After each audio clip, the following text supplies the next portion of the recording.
수 있어요? 네, 뭘 자전거야? 뭘로 드라이브요? 아니 드라이브요? 이거를 선생님이 지금 얘가 나눠주기가 되게 애매하게 돼 있어. 찝을 수가 없어가지고 하나씩 그냥 하나씩 줄 수밖에 없어. 스테이플러 줄까요? 네. 얘네들이 그래서 결론은 뭐냐면 어쨌든 문학작품은 닥치는 대로 해야 된다. 그런데 이제 시험 범위들이 나오면 좀 제발 알려줄래요? 아직도 안 나왔어요 시험 범위가? 저희 아직도 샤워가 오는지 모르겠어요. 근데 소설이 조금 들어가는지 안 들어가는지 소설이 좀 들어간다는 점인데요? 안 들어간다고 했더니 그때. 근데 화장실 좀 되겠다. 뒤로 넘겨? 이게 왜 그러냐면 교재에 다 있는데 혹시 몰라서 이게 시험 범위인 친구들을 위해서 설명이 돼 있는 거를 주느라고 다시 다 뽑아가지고 그래. 그리고 다 나가야 되는데 다 나가야 될 거야. 원래 뒤로 돌리라고 다 주신 거죠? 네네, 걔를 돌리는 이게 찝어야 되는데 스테플러가 있긴 있는데 안 찝어도 되잖아, 그치? 막 여러 장이 아니어서 이거 다 있어. 이게 왓칭이 다 있는 건데 왓칭이 있는데 거기는 이제 해설이 안 돼 있으니까 이게 있으면 좀 편하니까. 분질이 남아가지고 이상한 거. 이 빠시는 어떡하지? 응?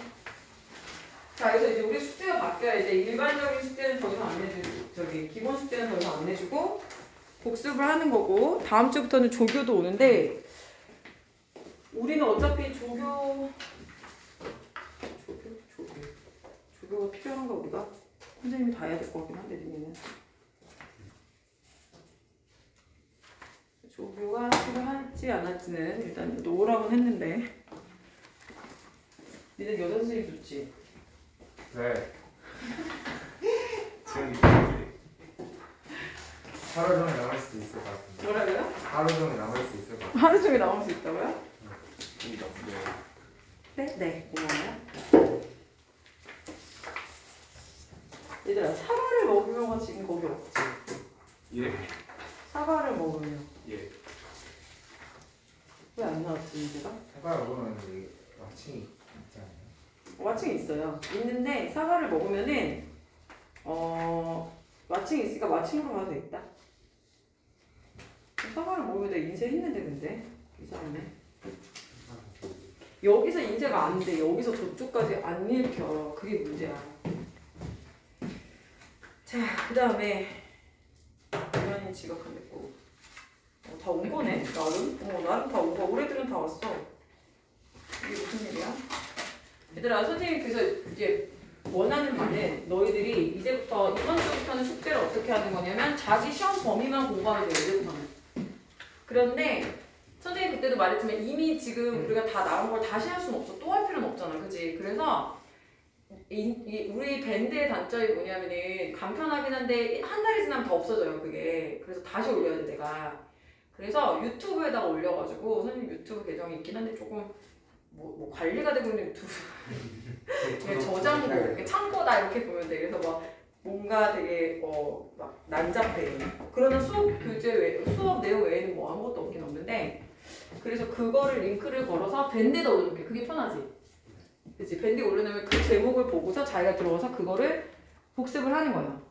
복습하는 법은 제가 거기 써놨고 거기 밴드를 들어가 본 친구가 있는지 모르겠는데 거기 밴드에 보면 선생님이 그 교과서 파일 다 올려놨거든요. 본 사람. 못 봤어요.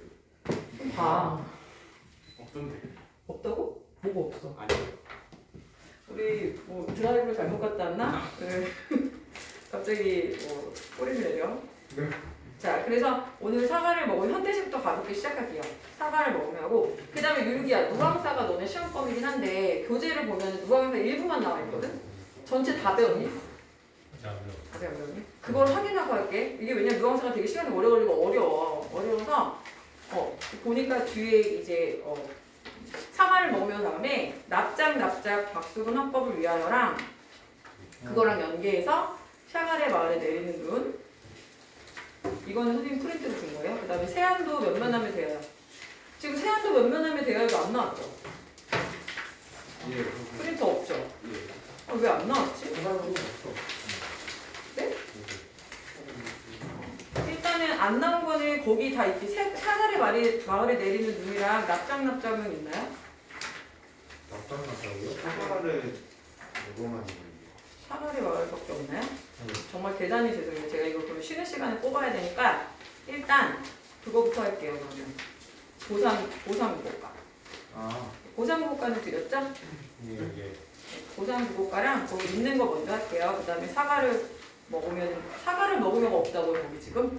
예. 그럼 제가 드린 게 뭐죠? 쉽게 쓰여주신가요? 네. 그러면 이거랑 쉽게 쓰여진 시 두 개 할게요. 됐나요? 드린 게 그거라는 거죠? 예.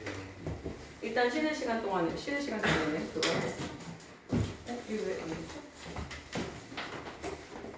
숙제는 저기 뭐지? 자기 교과서 진도 나간 부분을 복습하고 문제는 이제 제가 다음 주 오면은 조금씩 드릴게요. 문제집은 다 샀죠? 자기네 학교 거 다 사지 않았어요?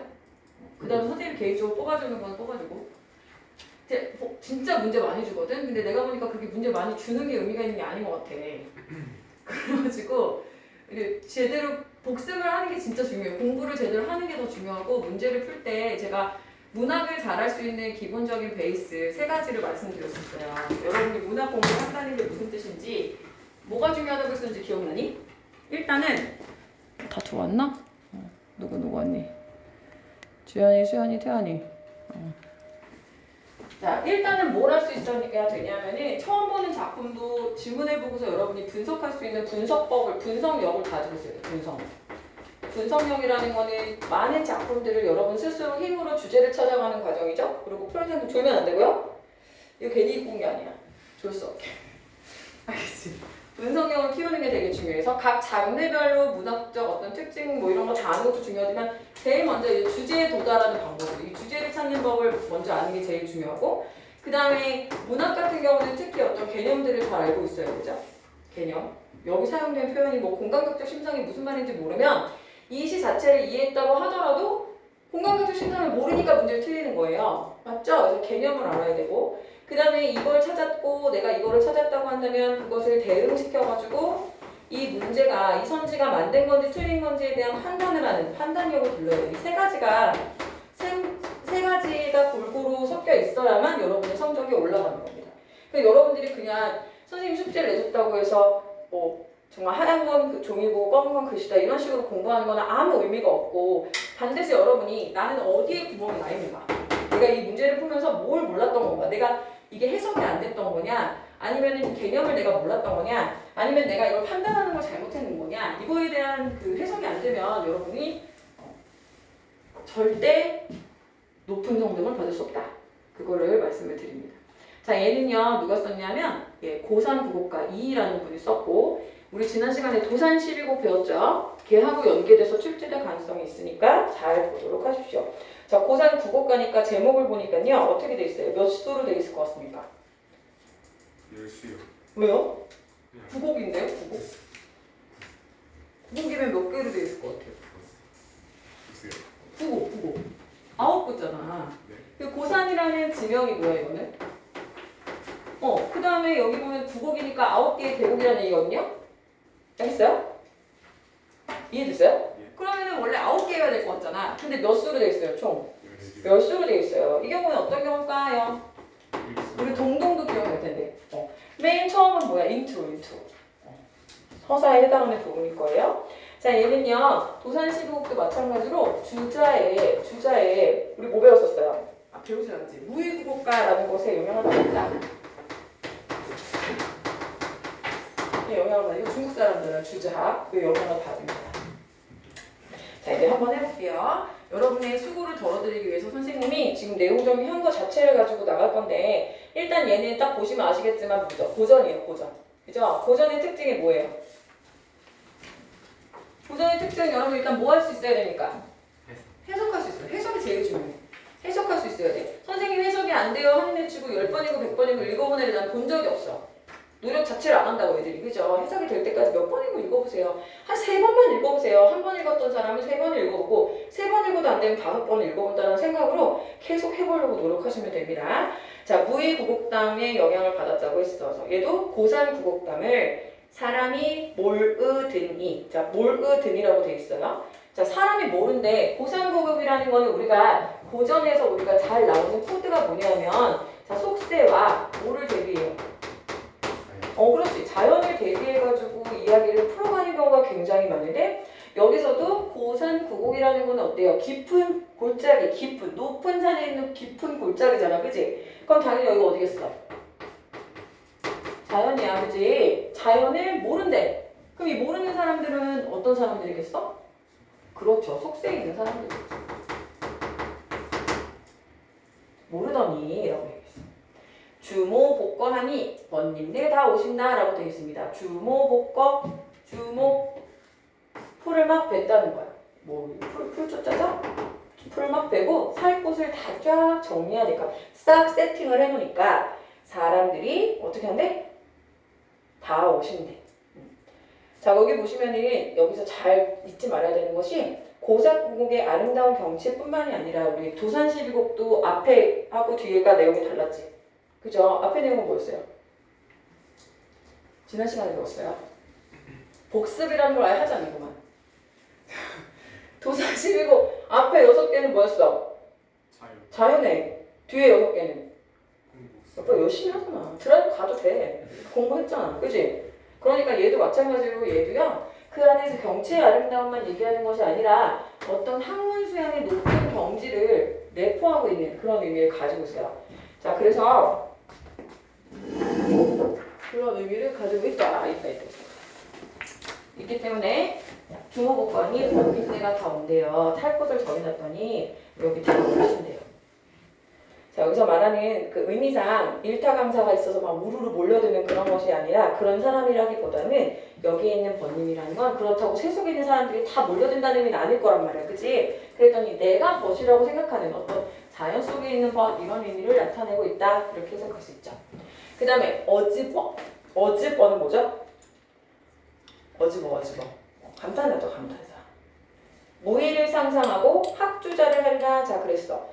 우리가 고전 시간엔 당연히 해석을 먼저 해야 되긴 하는데 해석이 다 된 다음에는 그 다음에 현대시랑 똑같아. 그죠? 주제를 구현하는 방법은 똑같아요. 어떤 상황에서 어떤 반응을 보이는가가 주지 않습니까? 맞아요? 자, 해보자 그러면. 이 사람이 뭐라고 말했냐면 무의를 상상하고, 무의라는 거는 그 주자가 말했던 그 무의 구곡가 주자가, 이 주자는 중국의 유학자예요. 정자를 짓고 살았던 그 곳에서 걔가 거기 뭐 했냐면은 거기서 공부했단 말이야. 그래서 그 무의를 떠올리면서 나는 이렇게 집을 쫙 정비했고 나 이제 어떻게 할 거야? 학주자를 하리라. 뭐 할 거야? 배울 거야. 주자를 배울 거야. 이런 뜻이야. 그죠? 나 지금 어디 있어요? 속세를 떠나서 깊은 자연에 있지. 깊은 자연 속에서 나 뭐 할 거야? 학주자 하리라 그랬잖아. 뭐 할 거야? 뭐 할 거야? 공부할 거야. 그치? 그렇게 마음에 안 내켜? 공부할 거야. 그러고 있어. 그러니까 학문을 수양하겠다라는 어떤 의지를 표현하고 있다. 상황 정리되시죠? 그러면 첫 번째 수에서 하는 말이 뭡니까? 고산구곡가를 짓게 된 동기. 주자를 연구하겠다라는 결의를 나타내는 겁니다. 다시 무의를 떠올린 이유가 있을 거야. 무의는 어떤 사람이었어? 깊은 산 속에다가 뭐야? 무의구곡에다가 무의라는 곳에다가 정자를 지어놓고 학문을 수행했던 사람이야. 그러니까 내가 그 사람을 떠올린다는 건 나도 그렇게 살겠다는 뜻이겠지. 됐나요? 됐어요? 자, 그 다음에 이수로 갑니다. 이제부터는 본격적으로 이제 각각의 지명과 그리고 그 각각의 특징들이 나오게 됩니다. 그래서 이제부터 본격적으로 9개의 곡이 전개가 됩니다. 그래서 첫 번째 인트로라고 얘기했고 2수에서 1곡은 어디메고, 자, 그 다음에 3수에 가면은 2곡은 어디메고 보이세요? 그 다음에 4수에 가면 3곡은 어둠의고, 4곡은 어둠의고 보이십니까? 5곡은 어둠의고, 그 다음에 6곡은 어둠의고, 7곡은 어둠의고, 이러고 끝나요. 8곡은 어둠의고, 9곡은 어둠의고, 이러고 끝납니다. 구성을 아시겠죠? 자, 그럼 첫 번째 곡부터 보겠습니다. 첫 번째 곡은요, 여러분이 여기서 또 되게 특징적인 게 뭐냐면 이 사람이 말하고 있는 1곡은 어디메고 라고 하면서 관함에 해를 친다 라고 되어 있는데 이 관함이라는 것에다 네모를 한번 쳐보자. 관함이라는 곳은 실제 지명이기도 하고 그리고 그것의 특징적인 어떤 특징을 나타내는 이름을 나타내는 것이기도 해요. 그래서 중의적으로 쓰였는데 첫 번째 경치조를 끝내주는 곳이 어디냐면 관함이라는 곳이야. 근데 관함은 어떻게 뜻풀이를 해보면 갓처럼 생긴 바위봉우리라는 뜻이에요. 알겠습니까? 자, 그래서 이건 실제 지명일 수도 있고 그 다음에 갓바위라는 이런 특징을 나타내는 것도 있죠. 실제 지명일 수 있고 실제 갓바위라는 지명의 특징을 살려서 갓바위를 말하는 곳이 있다. 됐나요? 그러면서 해가 비치네요. 상황이에요. 상황. 자, 관함에 해가 비치고 있어요. 아침인가 봐요. 그러면서 평무에 내 거드니 원근이 글림이로다 라고 되어 있습니다. 뭔 말이야. 해석하려고 노력해보자. 자, 재훈이가 해봐. 졸린 것 같은데. 졸린 것 같은 애한테 시키도록 하겠습니다. 평무. 지금 내가 봐봐. 계속 풍축차가 보이고 있어. 그치? 그치? 그러니까 막 잡초가 무성하다는 얘기야. 잡초가 무성한 넓은 들판에 보이세요? 내가 거기인데 이 내라는 건 안개예요. 안개. 안개가 거치니 원근 멀고 가까운 곳들이 다 뭐래? 그림이로 된 거야. 그림 같구나. 야, 그림이다. 그림 이러고 있는 거야. 그러면 자, 상황. 관함이라는 곳에 해가 비치고 있는데 거기에 대한 반응이 뭐야? 플러스예요? 마이너스예요? 플러스. 야, 진짜 끝내준다. 칭찬하고 있는 거야. 너무 아름답다라고 말하고 있습니다. 그러면서 손간에 녹준을 놓고 버돈양 보노라 라고 되어 있습니다. 일단은 앞부분에서 풍경을 묘사하고 있어. 잡초가 무성한 들판에 안개가 쫙 거치면서 앞에 쫙 광경이 펼쳐지는 거야. 그치? 그러니까 시각적으로 묘사하고 있다. 맞니? 맞지? 그 다음에 그것에 대한 내 반응은 뭐냐면 야, 저 소나무 사이사이, 소나무 간 사이사이에 녹준 잘 나오는 준. 술이야, 술. 술. 좋은 술을 놓고 벗이 온냥 보느라. 벗이 왔어요? 벗이 온 거야? 그건 아니야. 그런데 뭐냐? 벗이 온 것처럼 어떻다는 거야? 그 경치 자체가. 너무 반갑고 좋다는 거야. 알겠지? 이해되세요? 뭔 말인지 알겠지? 놓치면 안 돼. 선생님 말을 따라오는 게 아니라 너네가 먼저 치고 나가야 돼. 어떻게 치고 나가? 상황 빨리 찾는 거야. 우와! 관함이라는 곳을 보여줄게 내가. 거기에 해가 비치는데 앞에 원래 잡초가 막 무성한 들판이 있거든? 거기에 원래 안개가 쫙 꼈었는데 아침이 지나고 나면 안개가 거치잖아요. 안개가 쫙 거치면서 야, 그림이다. 그림. 끝내준다. 저기다가 손간에다가 좋은 술 넣고 정말 이렇게 벗이 온 것처럼 보고 싶다 라면서 감상을 얘기하고 있어요. 됐어요? 자, 됐습니까? 됐으면 된다고 하세요. 됐다고 하십시오. 자, 그래서 얘를 실제로 자연으로 해석하는 사람이 있고 자연으로 해석할 수 있고 두 번째는 실제로 벗이라고 볼 수도 있지만 맥락상 얘의 가능성이 더 높아 보입니다. 자, 3수 갑니다. 이곳 같네요. 화암 내붙일게요. 화암. 화암은 뭐예요? 지명일 수 있고 계속 반복돼요. 지명일 수도 있고 두 번째는 화암이 뭐예요? 중요하진 않아요. 그다지. 저기 무슨 화자예요 지금? 꽃 화자예요. 그러니까 얘는 꽃핀 바위가 되는 거예요. 꽃이만 만개한 바위가 되는 겁니다. 춘만 봄이만 가득하네. 완전 봄이네. 그냥 봄이네. 봄. 알겠지? 늦봄이야. 늦봄. 계절적 배경은 봄이라는 걸 알 수 있습니다. 자, 벽파라는 건요. 잘 나옵니다. 벽은요. 깨끗하다는 벽자예요. 그래서 벽계수 들어봤죠? 벽계수. 굉장히 맑고 푸른 그런 걸 파는 물결이에요. 그러니까 푸른 물결. 깨끗한 푸른 물결이 꽃을 띄워. 거기에다가 꽃을 띄워서 야외에 보내노라 라고 되어 있어요. 다시 내 눈앞에 펼쳐진 건 두 번째 화암이야. 맞니? 화암엔 뭐야? 꽃이 많이 피어있어. 그래서 내가 생각해. 저 푸른 물결, 내 앞에 이제 물결이 있는데 거기다가 뭘 띄워서? 여기 있는 꽃을. 꽃 찾고 플라워. 꽃을 띄워서 어디로 보내고 싶대? 야외래, 야외. 그럼 여기 1번. 첫 번째는 들판 바깥쪽으로. 와, 다른 사람도 볼 수 있게 보내고 싶다. 두 번째는 속세에 있는 사람들한테 보여주고 싶다. 이런 의미로 해석할 수도 있다는 거죠. 됐어요? 자, 사람이 승지를 모르니 알게 한들 어떠리? 라고 돼 있어. 그러면 내가 왜 그런 생각했는데? 라고 물어볼 수 있지. 왜 보내는 건데? 왜 보내는 거야? 여기 있는 꽃을 왜 보내고 싶어, 기준아? 좋아. 말하려고 하는 그 자세 중요해. 그러면서 배우는 거야. 자, 상상을 하세요. 생각을 해보세요. 여러분들이 정말 멋진 경치를 봤어. 근데 그 꽃을 보내서 누구한테 보내주고 싶대. 왜 보내고 싶은 거야? 혼자 보기 아까운 거지. 야, 다른 사람들도 이것 좀 알았으면 좋겠는 거지. 그럼 질문. 여기서 말하는 사람은 뭘까? 어디 있는 사람일까? 그렇지, 속세에 있는 사람이야. 속세에 있는 사람들이 이 승지라고 하는 건 여러분 명승지 들어봤죠? 명승지. 명승지가 뭐예요? 경치가 아주 아름다운 것들이에요. 그래서 명부승지의 줄임말이에요. 여러분 명부승지 들어봤을 거예요. 잘 나옵니다. 명승지 이런 걸 나와요. 경치가 정말 아름다운 곳.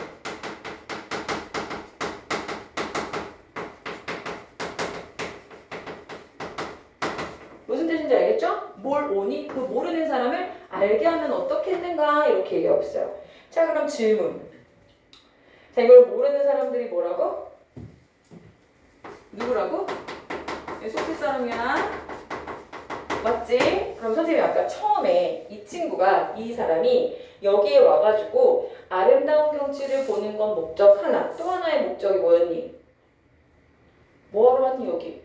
이런 아름다운 공간에서 공부하려고 왔지? 그럼 여기서 말하는 것이 이 사람들이 모른다는 것이 첫 번째는 모르고 있어. 자연의 아름다움 모를 수 있고요. 다음을 모른다는 의미일 수 있고요. 두 번째는 뭘 모른다고 할 수 있어? 어떤 학문 수양의 경지를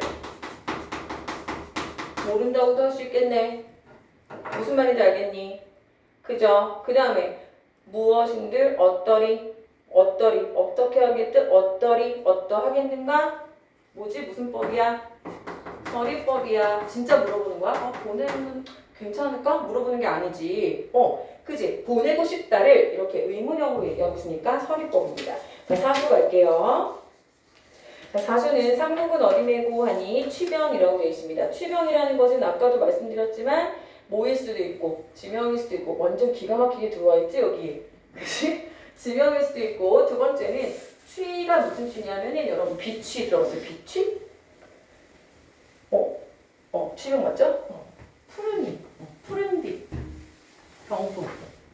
푸른 취가 푸르다는 뜻이거든요. 그래서 푸른 병풍, 푸른 빛이 병풍처럼 둘러싸인 그런 곳이란 얘기예요. 졸면 안 돼요. 졸면 질문할 거예요, 제가.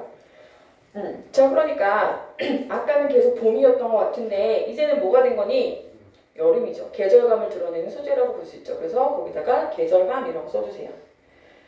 자, 이제 계절이에요. 계절이 이제 여름이 된 거야. 그러면 녹수예요. 당연히 푸른 빛으로, 온갖 푸른 빛으로 물들어 있겠지. 그러니까 녹수라는 건 푸른 나무야. 그 다음에 산조는 뭐니?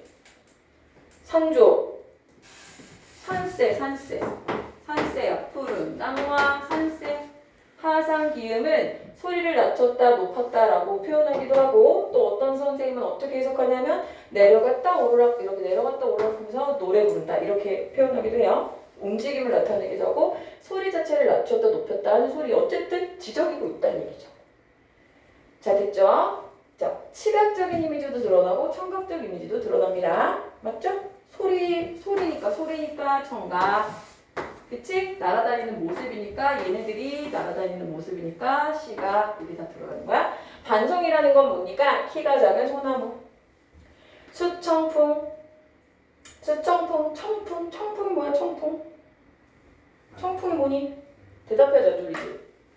청풍이 뭐야? 맑은 바람이 막 불어오니. 여름경이 없애라. 자, 여름경이 없애라 밑줄 쳐보자.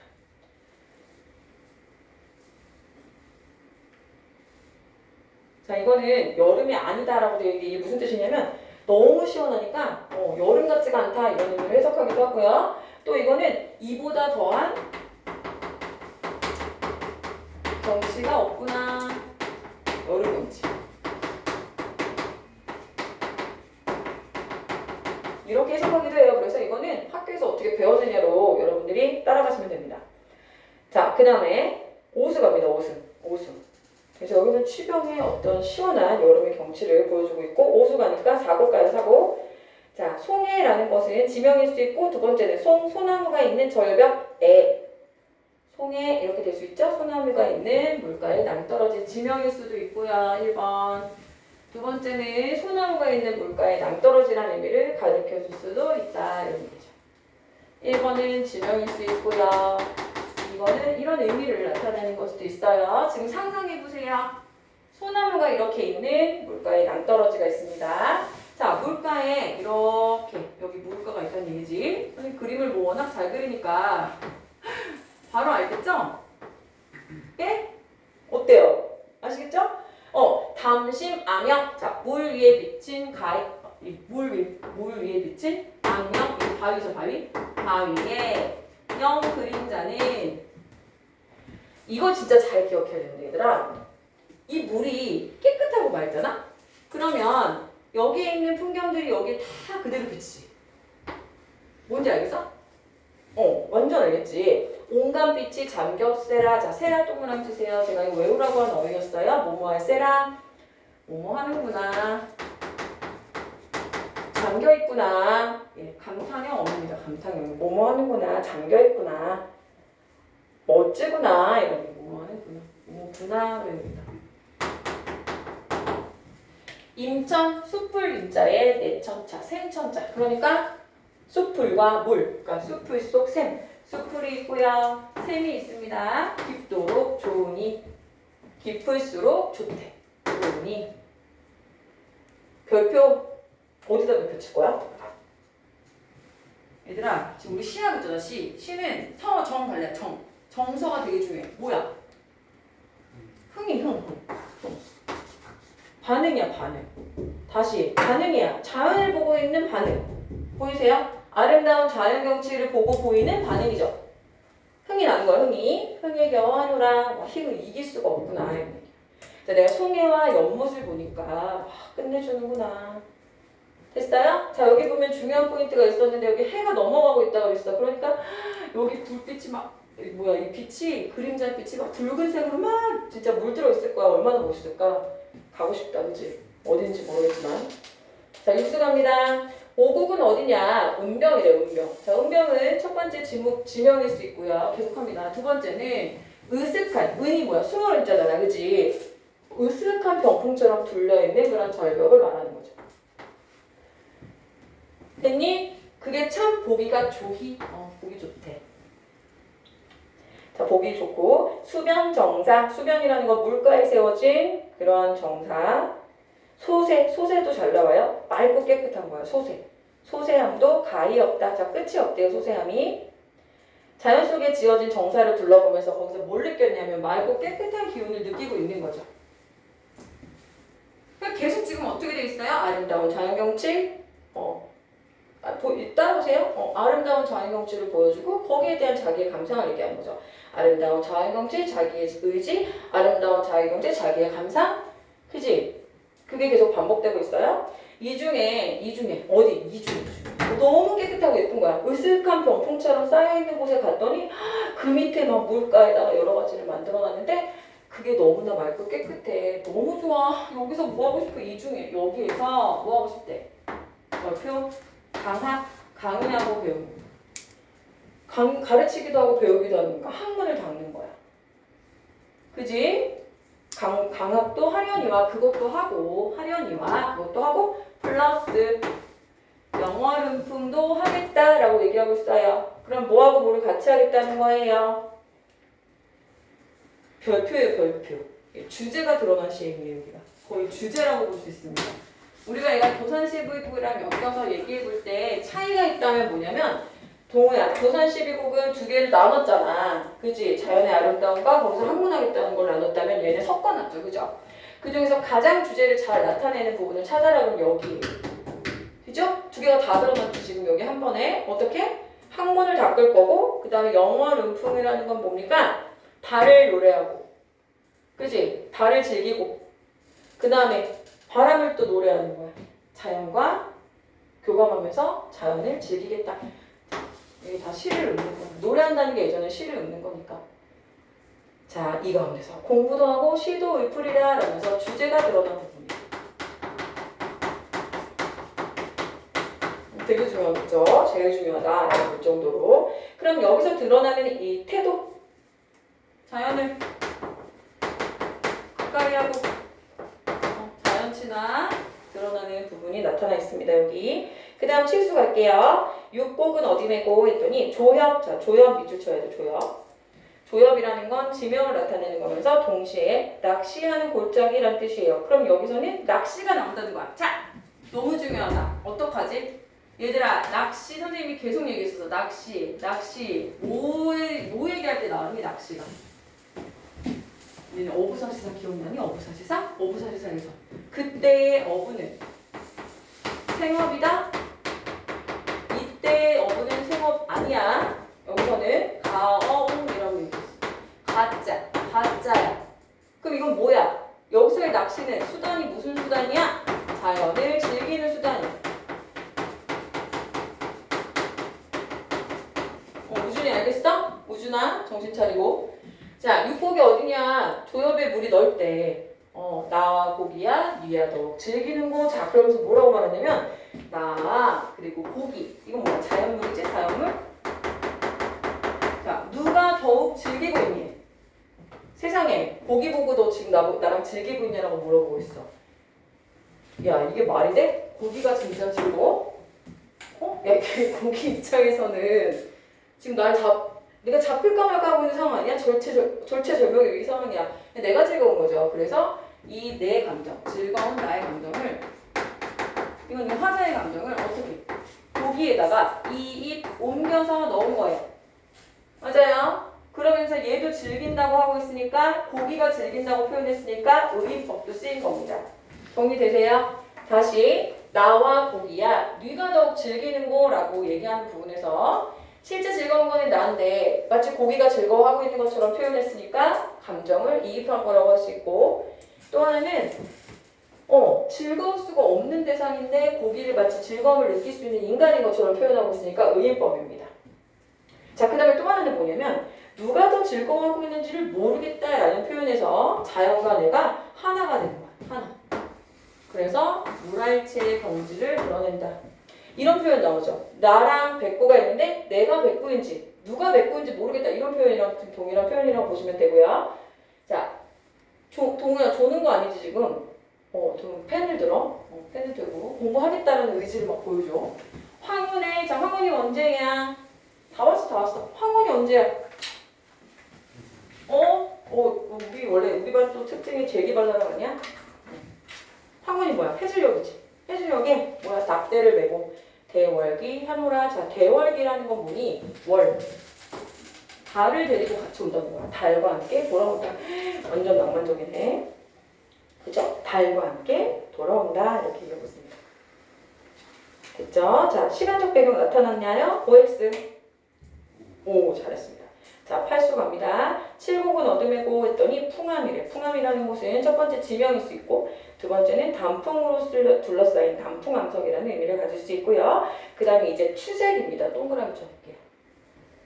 자, 그러고 보니까 우리 아까 있잖아. 봄의 기운도 느껴졌었고 여름의 기운도 느껴졌었고. 선생님 근데 그게 중요해요? 중요하잖아. 우리 이런 거, 이 작품의 특징 같은 거 물어볼 때 계절적 배경, 시간적 배경이 드러나 있냐 아니냐 자꾸 물어보잖아. 여기 나와 있다면 우리가 눈여겨봐야 되는 거죠. 그래서 여기 지금 가을이다. 동그라미, 추색, 계절적 배경, 가을이 드러나고 있다. 자, 그래서 이제는 당연히 계절감을 드러내는 소재들이 있는데 청상, 자, 이 서리상자예요. 서리, 가을. 청상이 10개 치니 절벽이 뭐 같아? 금수같이 보이네. 금수는 뭐예요? 수놓은 비단이에요. 고전에서 정말 많이 나오니까 알아두셔야 됩니다. 이건 그러면 좋은 뜻일까요? 나쁜 뜻일까요? 완전 좋은 뜻이죠. 수놓은 비단을 갖다잖아. 그지? 아름답다는 얘기예요. 자, 그러면서 한암 차가운 바위에 혼자 앉아서 혼자 앉아서 고독을 즐기고 있는 거지? 자, 자, 돌아가야 될 곳. 집을 잊고 있노라. 집을 잊어버렸다 치면 뭐야? 무슨 뜻이야? 하고 싶은 말이 뭘 것 같아? 집을 잊고 있다. 이게 무슨 뜻이야? 집은 생각도 안 나더라고. 그러니까 너희들도 왜 너무 재밌는 거, 뭐 게임 PC방에 있다든가 그러면 생각이 안 나잖아. 학원을 가야 되는지도 까먹고 있고 집에 갈 시간도 잊어버리는 거잖아. 거기에 푹 빠져있는 거야. 그래서 자연에 깊이 빠져든 거야. 왜?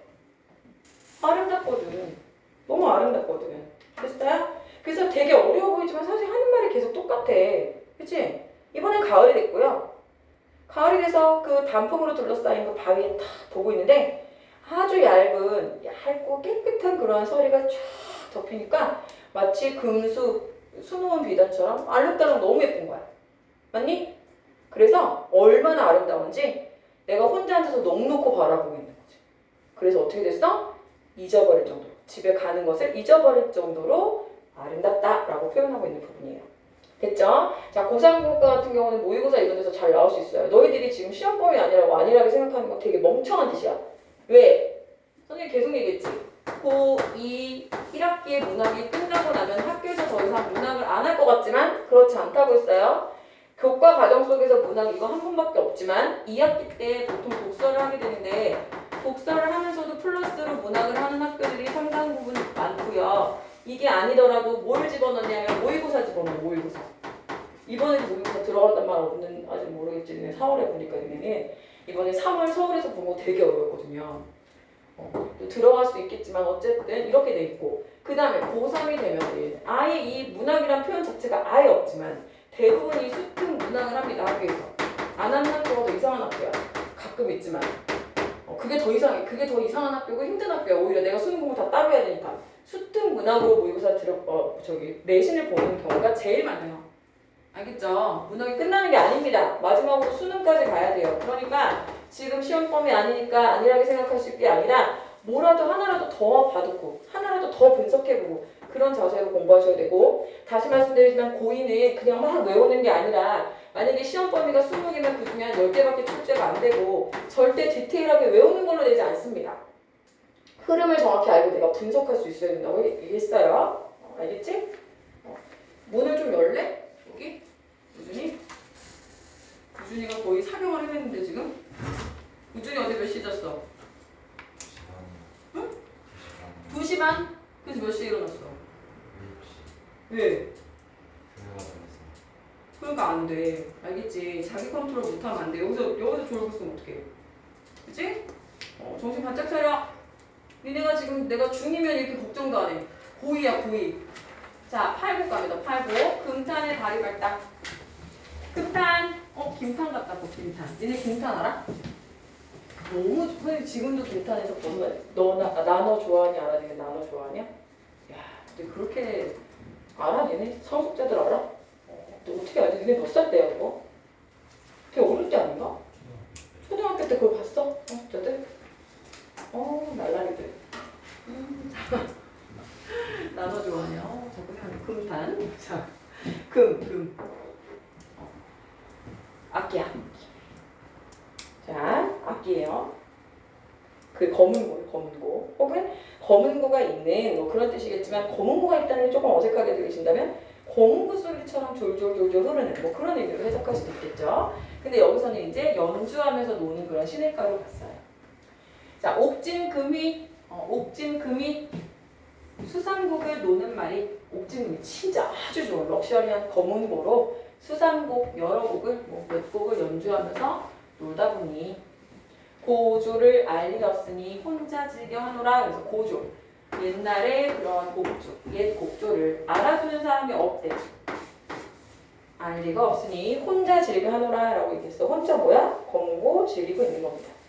자, 마지막 구곡은 어디면고? 문산의 세무커다. 자, 문산입니다. 문산 마지막이요. 번째 고산 구곡의 하나의 산의 이름이 되는 거죠. 자, 세모 나옵니다. 저물역. 아이고 겨울이 언제 나오나 했더니 드디어 나오네요. 드디어. 어디 있어요? 어디 있습니까? 세모는 뭔지 알겠죠? 모는 저문다는 거야. 이거는 한 해가 또 이제 저물어 가는구나. 기암괴석이 기암괴석 아름다운 절경이죠. 기이한 바위들이 있다는 얘기야. 별표 눈 속에 묻혔대. 자, 이제 계절감 또 마지막으로 목까지 등장하는 이 계절감. 언제야? 겨울이야, 겨울. 얘는 결국 봄, 여름, 가을, 겨울이 다 나타난 시라고 보면 되는 거죠. 그죠? 물어볼 수 있습니다. 자, 너희들이 지금 선생님 이거 끝내고 물어볼게. 자, 그래서 눈 속에 묻혀 있어. 유인은 오지 않고 찾아오는 사람, 세속의 사람은 없지 않고 사람 와보지도 않고 꼭 밑줄 볼 것 없다 하더라. 직접 경험해보지도 않고 구국의 정경에 대해서 함부로 이야기하는 사람들에 대한 안타까움을 드러내고 참 가볍다, 뭐 잘 알지도 못하면서 와보지도 않고. 우린 이런 실수를 참 많이 하죠, 그죠? 우리나라 사람들이 그 유럽 여행 같은 거 패키지 가잖아? 그럼 패키지 여행이 진짜 패키지 여행이 지금 대박이야. 그런 패키지 여행이 없대. 약간 중국도 비슷할 것 같긴 한데 정말 그냥 찍고 오는 거, 찍고 그냥 우르르 내렸다가 찍고 우르르 타고. 사실 그게 너무 안 맞아가지고 제가 옛날에 한 번 가보고 난 그 뒤로 패키지 여행을 아예 안 가거든. 너희들도 나중에 기회가 되면은 니네가 스스로 계획을 짜가지고 이제 코로나가 끝나고 내가 대학교 갔을 때쯤 할 수 있겠지. 알바를 열심히 해가지고 꼭 여행을 배낭여행을 다녀오세요. 물론 저는 배낭여행을 안 갔지만 후회가 되었죠 사실. 왜냐면은 20대 때 못 가가지고 맨날 가야 하고 그래가지고 멀리 여행 못 가서 가까운 데 되게 많이 다녔는데 그래서 선생님 나이가 들고 이제 유럽을 갔더니 아 이게 젊을 때 갔으면 되게 좋았겠다. 근데 대신 어릴 때는 약간 어떻게 갔으면 좋겠냐면 고생 좀 하고 배낭 메고 이렇게 가는 게 진짜 좋을 것 같더라고요. 한번 다녀오세요. 자 갑니다. 여기 지금 내용 정리하러 갈게요. 자, 이 작품은 이이가 벼슬에서 물러나서 황해도 해주에 북한 쪽에서 지금 석담 정사를 짓고 제자들을 모아 가르치면서 토진 양성에 전념할 때 쓴 거고 무의도가를 본든 것으로 알려져 있다. 별표, 자연에 대한 예찬과 학문을 깨우치는 즐거움, 이게 주제예요. 그래서 연시조라는 거 기억하시고 예찬적, 교훈적, 풍류적, 자연친화성 무슨 말인지 알면 되는 거고 주제, 학문의 즐거움과 자연의 아름다움을 예찬. 그 다음에 자연에 대한 예찬, 학문을 깨우치는 즐거움 이렇게 해도 무방하겠죠.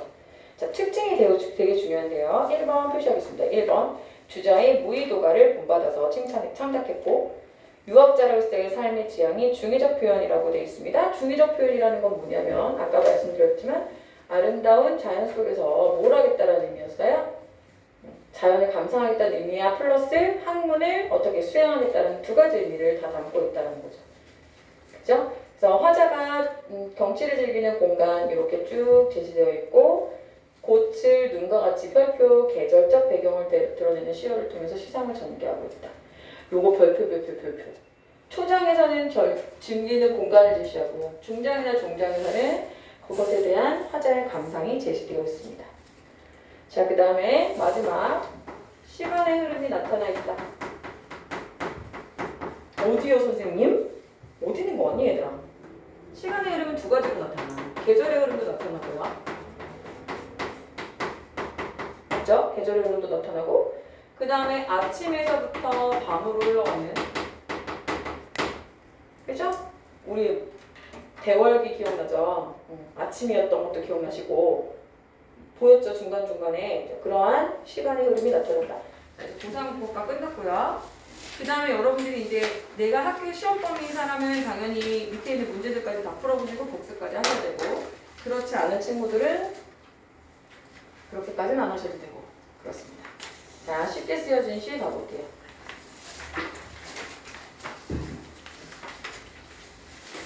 너무 중요하고 이거는 사실 1학년 때 안 배운 적이 없고 우리 이거 막 배웠던 시라서 선생님이 그냥 좀 간단하게 할게요.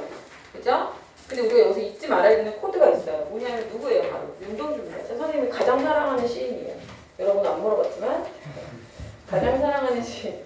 자, 윤동주에 대해서는 우리가 몇 가지 키워드를 기억해야 됩니다. 윤동주는 어떤 사람이죠? 멋진 사람이야? 무슨 진짜 내가 이런 거 너무 좋아. 일제강점. 일제강점기에 살았던 시인이고 그 다음에 뭐야? 자성찰. 자기를 그렇게 들여다봐. 그치? 그리고서 뭘 느껴? 항상 뭐야? 짜식. 멋있네 그래요? 짜식 너, 야 너 장난해. 나 윤동주야 막 이래? 아니지. 뭐야? 부끄러움의 미학. 미학이라는 건 그 자체가 되게 아름답게 되게 묘사가 되어 있긴 하지만 어쨌든 부끄러워하는데 도대체 무엇을 부끄러워하냐면 자기를 돌아봤더니 부끄러워. 어떻게 부끄러워해? 왜 부끄러워해? 나는 너무 소극적이야. 나는 너무 무기력해. 난 너무 뭘 해야 될지 모르겠어. 이렇게 생각해. 스스로가. 지금 국가, 우리의 민족은 일제강점 치하에 암흑한 현실 속에서 살고 있는데 나는 과연 지식인으로서 내가 뭘 하는 거지? 라고 되게 자기 만족적인 태도를 드러내요. 맞아요? 성우 뭐 생각해요 지금? 여친 생각 그만하고. 여자는 그런 남자한테 매력 못 느껴. 공부할 때 딱 공부만 해야지 멋있지. 참고해. 맞지? 나 소극적이고 무기력한 자기에 대해서. 자, 그런데 이 윤동주 작품은 진짜 여러 개가 있는데요. 여기서 또 하나 많이 드러나는 게 자아 분열의 형태가 나죠. 다 그런 건 아니고요. 모두 그렇다는 게 아니라 지금 윤동주 작품의 일반적인 경향성에 대해서 말씀을 드리는 거라서 윤동주 작품 중에서 자아 분열이 안 일어나는 작품도 있죠. 그런 거랑은 비교가 될 수 있는 거예요. 그래서 자아 분열이 어떻게 일어나냐면 어떻게 해요? 현실적 자아, 현상적 자아라고도 하죠. 이상적 자아. 그럼 자기가 자기를 들여다봤더니 난 어떤 존재야? 이렇더라는 거야. 이렇더라는 거야. 소극적이고 무기력하고 아무것도 할 줄 모르는 그런 자아가 너무 싫은 거야. 이상적 자아는 반대로 뭐야? 적극적이고 저항적이고. 왜? 이 윤동주가 생각할 때 일제강점기, 일제치하에서의 지성인의 모습은, 지식인의 모습은 이랬으면 좋겠거든. 근데 나는 그러지 못하잖아. 그래서 이제 여기서 또 끝나는 경우가 있고 더 나아가서 뭐 어디까지 갈 수 있냐면 현실 극복 의지. 자, 봐봐. 다시 정리해요. 나타날 수도 있고 안 나타날 수도 있어요. 윤동주 시 가운데서도. 그러면 걔가 또 비교 포인트가 되는 거야. 그래서 현실 극복 의지를 드러내는데 여기서 보통은 내가 힘이 강하고 나는 할 수 있고 그래서 한다기보다는 나는 지금 너무 나약하고 부족하지만 그럼에도 불구하고 직진. 멋있다. 이거 김탄이 했던 말이야. 알겠어? 그래서 여기 보면 현실 극복 의지라고 하면서 막 만신창이가 되더라도 뭐야? 자기 희생의 의지를 드러내는 의지라든지 아니면은 속죄양 모티브라고 하는 거를 속죄양이 뭐냐면 기독교적인 건데 기독교에서 인간을 제물로 바칠 수는 없잖아. 그래가지고 대신 양을 제물로 바치거든요. 네, 그런 개념에서 속죄양 모티브 이런 것들이 이제 나타나요. 이제 보겠습니다. 여기 이제 어디까지 등장을 하나. 그러나 어쨌든 우리가 시를 분석할 때는 제목부터 볼 거고요. 화자 찾을 거고요. 그죠? 화자. 시인의 생각을 대신 이야기해주는 말하는 사람 화자를 찾을 거고 그 화자가 어떤 상황에 놓여있고 거기서 어떤 반응을 보이는지가 주제라고 얘기했어요. 그죠? 그리고 그 주제를 찾아가는 과정에서 뭘 보라고 했습니까? 수식어와 서술어를 잘 눈여겨보라고 말씀드렸어요. 그죠? 그리고 그 주제를 형상하기 위해서 어떤 수사법들이 쓰였는지 잘 볼 겁니다. 자, 쉽게 쓰여진 시래요. 왜 쉽게 쓰여졌다라고 말할까요? 여러분 이 시를 잘 알 텐데 진짜 쉽게 쓰여졌나요? 그렇지 않죠. 그죠? 그래서 얘를 반어적이라고 얘기하기도 합니다. 갑니다. 창밖에 밤비가 속삭거려. 제가 뭐라고 말씀드렸냐면 시공간의 배경이 나타나면 걔가 왜 그렇게밖에는 설정될 수 없었을까를 고민하시라고 했습니다. 자, 왜 밤비냐? 밤비야 밤비. 네모치세요. 밤이고요. 비가 내리고 있습니다. 밤이라는 건 어떠죠? 사람이 차분해지고 모든 것이 다 마무리되고 그죠? 비가 내린다는 건 어떻게 돼? 사람이 되게 센치해지면서 쫙 가라앉게 되지. 뭐하기 딱 좋아? 자기 성찰하기 너무 잘 어울리는 시간을 찰떡 같은 시간을 갖다 넣어놓은 거야. 알겠니? 밤비. 그 다음에 육첩방은 남의 나라. 육첩방이라는 것은 설명이 되어 있는데요. 일본식 다단의 방을 말하는 거예요. 쪼개져 있는 거야. 어디냐면은 남의 나라야. 알겠니? 지금 비는 막 내리고 있고 남의 나라에 있어. 시인이란 자 수식어를 써. 슬픈 천명이야. 운명이긴 운명인데 참 슬픈 거야. 왜? 시인의 직업 자체가 뭐야? 시를 쓰는 거지. 그러니까 시를 통해서 저항할 수밖에 없으니까 부정적 현실에 대해서 어떤 실질적인 힘이 없다라고 이 사람은 자기를 반성하는 거야. 그렇게 생각 안 하는 사람도 있을 거 아니야. 야, 시로도 세상을 바꿀 수 있어. 이렇게 생각할 수도 있는데 윤동주는 과연 내가 이 시를 쓴다는 것이 이 암흑한 세상 속에서 이 부정적 현실 속에서 과연 다양한 힘을 가지고 있는 걸까? 내가 이렇게 하는 게 맞는 걸까? 라는 치열한 자기 고민을 했던 얘기죠. 알겠죠? 그래서 그런 걸 알지만 알면서도 그래서 현실을 극복하기 위해서 적극적으로 나서질 못하고 시를 쓰고 있는 것에 대한 어떤 괴로움을 토로하고 있는 거예요. 한 줄의 시를 그냥 적어볼까? 내가 할 수 있는 거라고는 그거밖에 없잖아. 알겠나요? 그러면서 자, 잘 보세요. 땀내와 사랑내 포근히 풍긴 자 수식어 잘 보라고 했습니다. 땀내와 사랑내야. 땀은 뭐야? 열심히 일해서 번 돈이고 사랑이라는 건 마음이 담겨있는 거예요. 포근히 풍긴 보내주신 학비 봉투가 가족의 노고와 사랑이라는 거죠. 집에 돈이 많아가지고 아빠가 사채하고 뭐 건물주여가지고 보내준 게 아니야. 열심히 농사 지으시고 열심히 일을 하셔가지고 보내주신 봉투를 받아서 대학 노트를 끼고 지금 어디 와 있냐면 일본에 유학을 와 있는 거예요. 상황이 아시겠죠? 일본에 유학을 와 있는 상황이야. 늙은 교수, 자 우리가 말해 늙은 수식어 그랬어. 수식어 플러스야 마이너스야. 우리가 연세가 많으신 교수님을 존경하는 마음으로 늙었다고 말하지 않아, 그치? 경륜이 있으신, 연륜이 있으신 이렇게 표현하죠. 근데 늙은 교수라는 건 부정적 정서를 갖고 있는 거야. 자, 강의를 들으러 간다. 자, 왜 그러냐면요. 이 늙은 교수의 강의라는 것은 뭐니? 구시대의 유물이지? 구시대의 이론이고 구시대의 유물이잖아. 그지? 맞아요? 그럼 이거는 실질적으로 현실적 문제는 해결을 못해.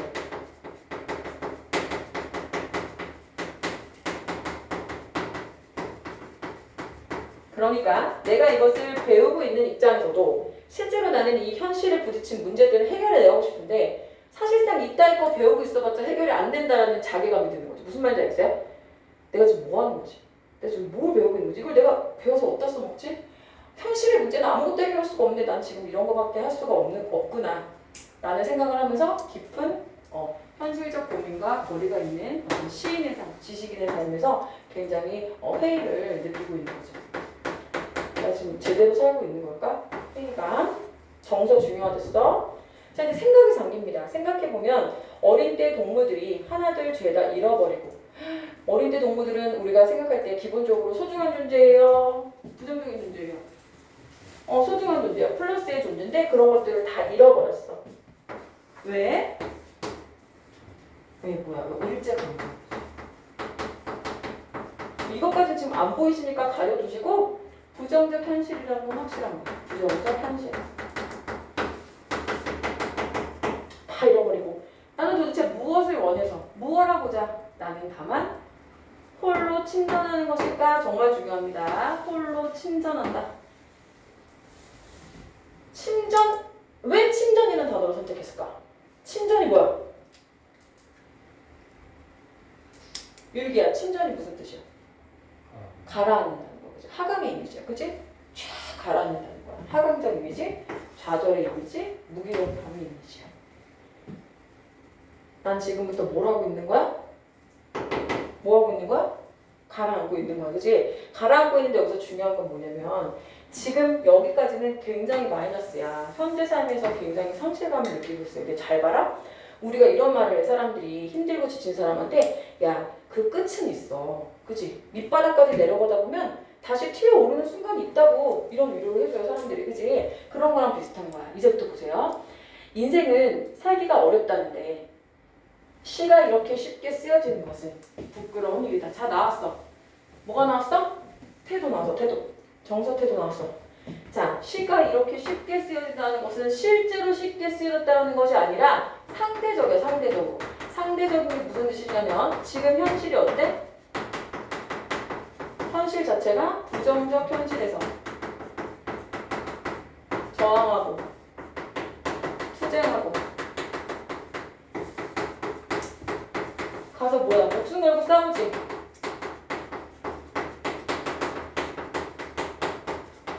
일에 비해 이런 뜻이야. 그럼 이제 이해되죠? 시가 쉽다는 게 아니야. 이 사람 이렇게 고찰하고 힘들어하고 고통스러워하는데 쉽다는 게 아니라 야, 지금 이상하게 나를 빼앗긴 이 암울한 상황 속에서 사람들은 나가서 막 목숨 걸고 싸우는데 그치? 그러니까 상대적으로 자기가 책상에 앉아서 머리를 쥐어뜯으며 쓰고 있긴 하지만 그 머리를 쥐어뜯으며 쓰는 시조차도 굉장히 쉽다라고 느껴진다는 거야. 하찮게 느껴진다는 거야. 자기가. 내가 지금 뭐하고 있는 거지? 나는 왜 적극적으로 나와서 싸우지 못하지? 라는 그런 자기 반성의 시간을 가졌다는 얘기입니다. 자, 그럼 봐봐. 아까까지 막 쭉 가라앉았어. 쭉 가라앉아서 밑바닥을 찍는 그 순간 나는 뭘 하게 되냐면 자기를 성찰하게 돼. 돌아보고 있어. 결과 이렇지. 부끄럽네. 부끄럽잖아. 이렇게 살기 힘들고 각박하고 남들은 나가서 목숨 걸고 싸우고 있는데 나는 지금 고작 하는 게 이렇게 책상에 앉아서 끄적끄적 신어 쓰고 있는 거 부끄러운 일이야. 그래서 어떻게 했어? 이제는 어떻게 해야 돼? 달라져야지. 달라져야지? 이제 달라져. yes. 자, 아까 처음에 시작이 뭐였냐면 육첩방은 남의 나라에서 조그만 방에서 방 구퉁이 앉아가지고 창밖을 보면서 사색이 시작된 거야. 그지? 다시 원점으로 돌아가. 육첩방은 남의 나라. 창밖에 밤비가 속살거리는데 이거 앞에서 봤던 거잖아. 그지? 똑같진 않아? 이렇게 일연을 변형하고 반복하는 거게 변주라고 하거든요. 반복과 변주를 하면서 자, 그대로 방 구석에 앉아있던 그대로 나는 그대로인데 인식이 전환되는 거예요. 여기서부터. 보이세요? 다시 여기 쭈그리고 앉아서 창밖에 밤비를 이렇게 내다보면서 지금 내가 처해 있는 환경, 내가 지금 뭐 하는 거지? 라는 여러 가지 생각에 잠기게 되는데 알겠니? 끊임없이 홀로 침잠하다가 자기를 성찰해보니까 이렇게 하면 안 되겠는 거야. 부끄러운 일인 거야. 알겠니? 그래서 다시 현실을 다시 재인식하는 거야. 내가 여기 어디야? 남의 나라야. 난 지식인이고. 나 이제 이렇게 찌그러져 있겠어. 이렇게 무기력하게 있지 않겠어. 이렇게 소극적으로 있지 않겠어. 이런 뜻이야. 알겠죠? 그래서 다시 한번 현실을 재인식하고 달라집니다. 보세요. 너무 중요하죠. 등불을 밝혀. 등불은 좋은 거야, 나쁜 거야? 좋은 거야, 나쁜 거야? 좋은 거야? 어떻게 알았어? 누가 그래? 누가 그래 등불은 좋은 거라고? 선생님 뭐 보라고 했어? 서술. 서술을 보랬지, 서술어. 어떻게 하래? 밝히래. 좋은 거야, 나쁜 거야? 좋은 거야. 알겠니? 그럼 어두면 좋은 거야, 나쁜 거야? 어떻게 알았어? 어떻게 알았어? 내몰래. 내보내래. 얘들아, 시어의 의미는 사전에 나오는 대로 하는 게 아니야. 맞지? 시적 상황에 의해서 판단하는 거야, 너희들이. 그럴 때 좋은 단서가 되는 게 수식어와 서술어랬어. 밝히라고 그랬으니까 등불은 좋은 거고요. 내몰라 그랬으니까 어둠은 부정적인 거예요. 맞습니까? 그래요. 시대처럼 올 아침은 좋은 거예요, 나쁜 거예요? 좋은 거야. 어떻게 알았어? 이렇게 해도 그렇지. 기다린댔죠. 좋은 거야. 좋은 거니까 기다려. 그러니까 내가 의지를 세워가지고 부정적인 현실을 제거하고 언젠가는 오게 될 어둠이 지나고 나면 이 밤의 시계가 지나고 나면 돌아오게 될 아침을 기다리면서 그런 기다리고 있는 최후에 나가는 거야. 됐니? 그럼 이때 나는 좋은 거야, 안 좋은 거야? 좋은 거 같지. 그래서 나는 나에게 작은 손을 내밀어 보서 나는 나에게 내가 어떻게 됐어? 내가 어떻게 됐어? 쪼개졌지? 분열이야. 쪼개졌잖아. 그런데 나는 나에게 작은 손을 내밀대. 그럼 얘는 좋은 자아야, 나쁜 자아야? 부정적 자아겠죠. 얘는 다시 태어난 자아잖아요. 그죠? 그 얘는 현실적 자아. 내가 아까 소극적이었고 무기력했던 그런 자아죠. 맞습니까? 자아 분열 형태가 여기 양상에 나타난 거야. 근데 어떻게 하기로 했어? 손을 내민대. 손을 내미는 건 무슨 뜻이야? 손 왜 내밀어? 화해하는 거, 화해. 그래서 눈물과 위안으로 잡는 최초의 악수. 두 자아가 화해하는 내적 갈등을 해소하고 그렇게 사랑하기로 합니다. 알겠죠? 자기를 미워하고 막 그런 내용들이 나타나잖아요. 그래서 쉽게 쓰여진 시 너무 중요한 시였고 이해되시죠? 자, 이제 주제 한번 확인해 볼게요. 주제는 뭐겠어요? 자기 성찰을 통해서 어떻게 하겠어? 자, 상황. 자기 성찰 하잖아. 그런 다음에 어떻게 한대? 부정적 현실을 극복해내겠다라는 의지를 드러내고 있어요. 그죠? 그 다음에 두 자아의 대립과 화해를 통하는 시상 전개를 하고 있고 상징적 시효의 대립이라는 건 뭐 아침이냐, 뭐 어둠이냐, 그죠? 좋은 거 나쁜 거, 좋은 거 나쁜 거 계속 나오는 겁니다. 그 다음에 감각적 이미지를 사용하고 있다. 됐나요? 여기까지 정리할게요. 제가 인쇄를 안 했던 부분이 있다고 해서 지금 이것도 못 받은 거죠. 샤갈의 마을에 내리는 눈을 받은 거죠. 그러면 사과를 먹으며라 사평역에서 받았어요? 아니, 그러면 이거랑 세안도 받았어요? 하나도 없어. 세안도 안 받았어요?